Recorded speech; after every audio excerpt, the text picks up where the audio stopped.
Ian and Larissa asked me to read a couple of quotes from a man named John Piper, who's a well-known Bible teacher, and he talks about marriage and how this mystery refers to Christ and the church. And he says this: marriage is not mainly about prospering economically. It is mainly about displaying the covenant-keeping love between Christ and his church. He says, knowing Christ is more important than making a living. Treasuring Christ is more important than bearing children. Either way, it is short. It may have many bright days, or it may be covered with clouds. But if we set our face to make of marriage mainly what God designed it to be, no sorrows and no calamities can stand in our way. Every one of them will be not an obstacle to success, but a way to succeed.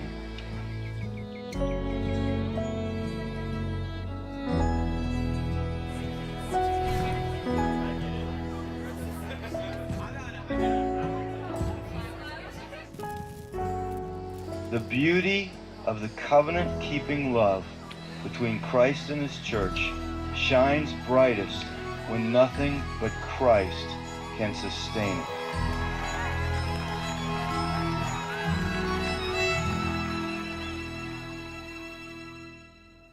Ian and I first met in 2005 at college and had a blast for 10 months getting to know each other. And I was looking through and I found one of my favorite pictures, which I think was actually taken right before his accident. He set up a camera on his tripod, and it's just a classic Ian face that to me sums up who he is.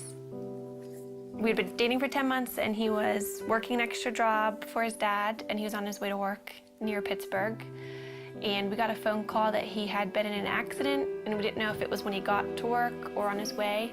And so we got down to Pittsburgh, and I was just praying the whole time in the car that it wouldn't be his brain. After being at the hospital for a few hours, we found out that it was, and he had been in brain surgery for a few hours and had suffered a traumatic brain injury. God totally spared his life. One night he was failing 4 out of 5 brain activity tests, and the next morning he was doing well and his brain was starting to respond again.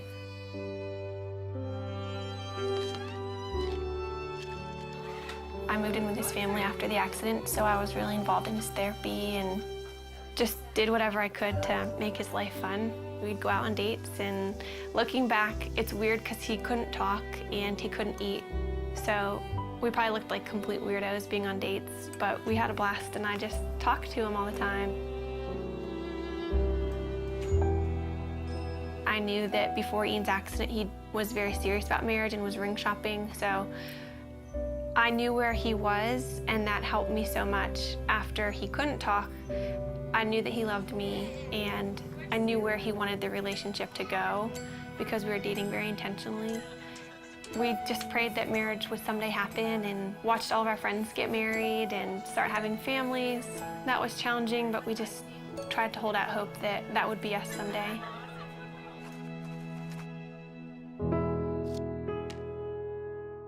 This is our board of gratefulness, and we encourage anybody who comes in to write a note of something that they're thankful for. It could be really small. Mine is just Saturday mornings, and it's just a good way that we've found to be just practicing gratefulness. And Ian, I think half of yours say my wifey, which is pretty cool.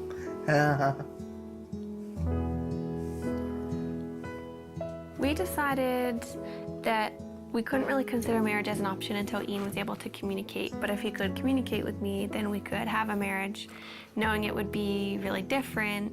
But as long as Ian could talk to me, then we could make it work. So once Ian began communicating, it became a little bit more of an option. And then we just kind of watched Ian progress. Hi, husband. Hi, wifey. How are you? Yeah. What? How are you? I'm good. was your day? Yes. A conversation I had with his dad, it was one of those conversations where I realized this could happen. Then that August, his dad was diagnosed with brain cancer. And at that point, his dad's biggest concern was Ian and I, and whether or not we were gonna get married or step away from our relationship. He wanted us to make a decision to move our lives in some direction. He passed away before he was able to see us get engaged, but that was a huge impetus in why we started to pursue engagement.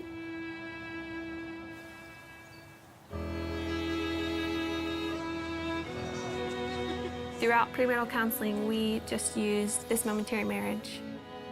It was so helpful because John Piper talked a lot about primary things and secondary things, which is really important for us because when we're walking out our marriage practically, Ian can't do the secondary things like working or making a meal for me.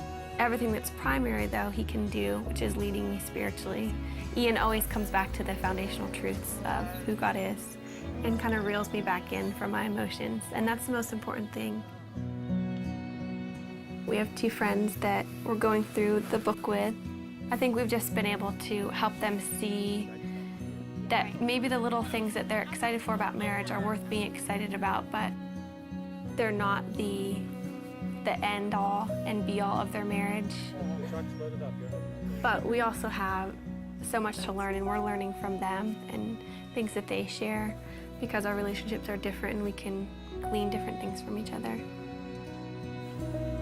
I think what helped us in deciding to make this commitment to each other, at least for me, is knowing that Ian wouldn't have left me if the roles were reversed, and that we love each other and we know that God's going to be faithful to our marriage.